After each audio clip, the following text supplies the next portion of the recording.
The Blind Men and an Elephant. The Blind Men and an Elephant is an ancient Indian parable about objectivity. A group of blind men heard that a strange animal, called an elephant, had been brought to the town, but none of them were aware of its shape and form. Out of curiosity, they said, "We must inspect and know it by touch, of which we are capable." So, they sought it out, and when they found it they groped about it. The first person, whose hand landed on the trunk, said, "This being is like a thick snake."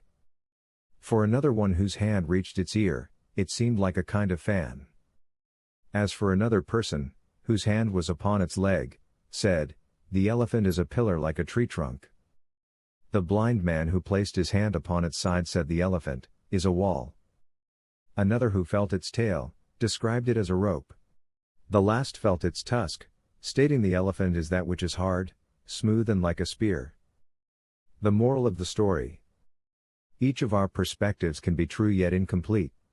More things can be true at once. Please, like, share and follow. Thank you.